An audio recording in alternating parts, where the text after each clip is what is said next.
Hi, everybody. Welcome to drop number 14.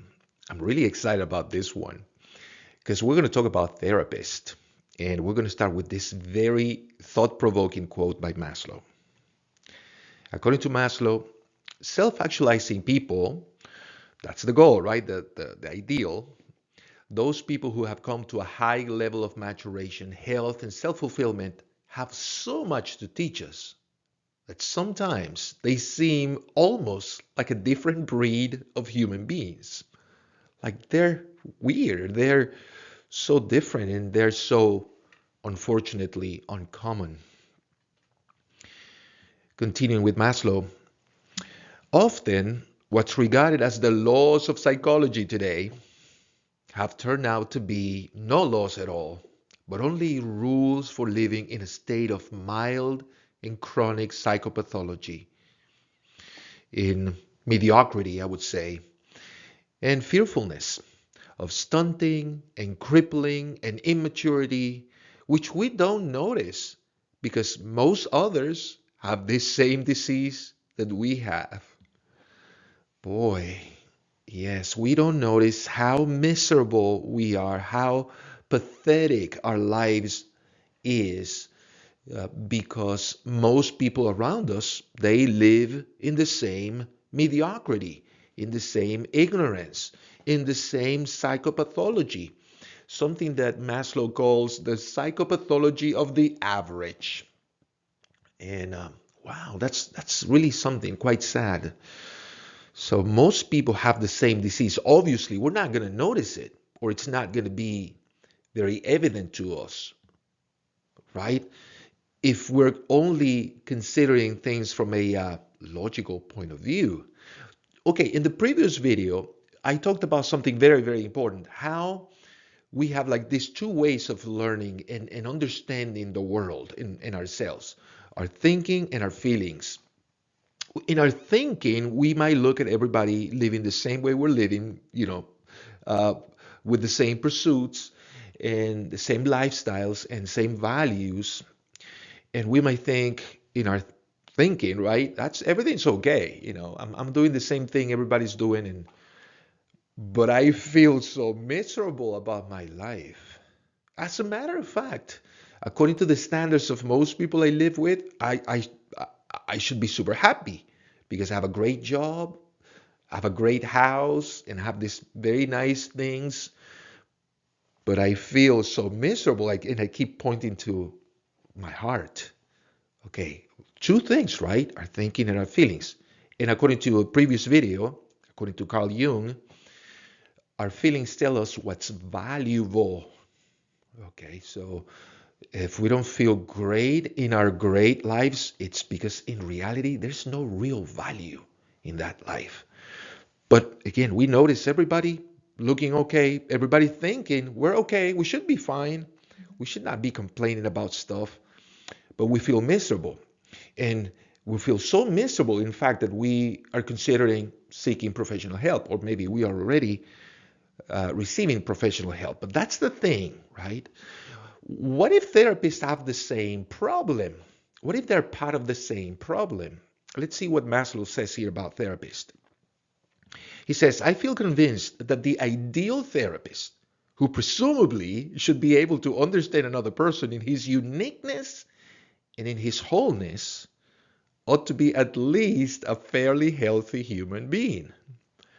So, gosh, must be, right, or should be somebody who is self actualizing, right, in that path of self actualization, and somebody who you can look at and say, wow, that person is really something, somebody special.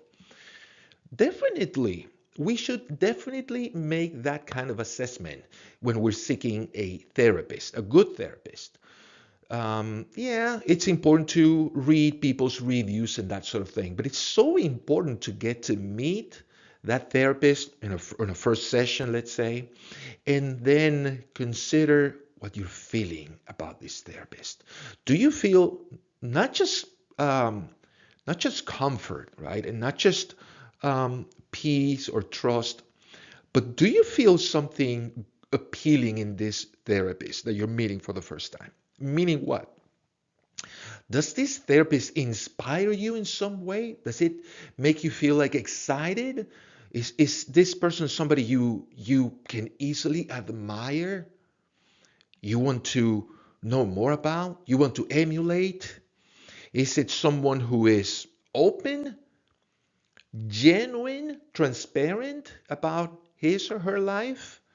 Because those are examples um, of being self-actualized, right? When you're transparent, you're fine, you're in touch with your feelings, and you're pretty much an open book, pretty much when you're self-actualized, because you're so comfortable with yourself, you're so confident about your life, your existence, that even you can talk freely about um, difficult things in your past, even your flaws. This is something I talked about before in previous videos. So yeah, you want that therapist, somebody that inspires that confidence, that excitement.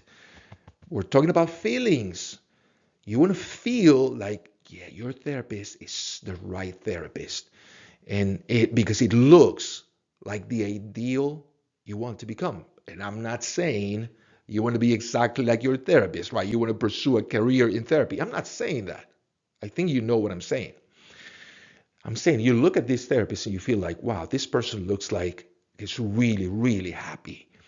Looks like somebody who's so confident about him or herself.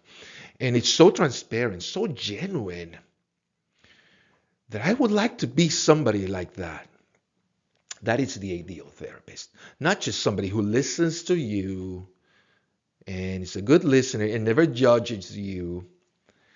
And unfortunately, that's many, many therapists today.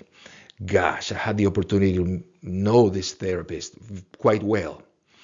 A professional therapist who had her own therapist. And boy, this therapist, this lady, she was far from being self-actualizing, far, far from being self-actualizing, if you know what I mean. And if you're thinking I'm being judgmental, well, yes, I am.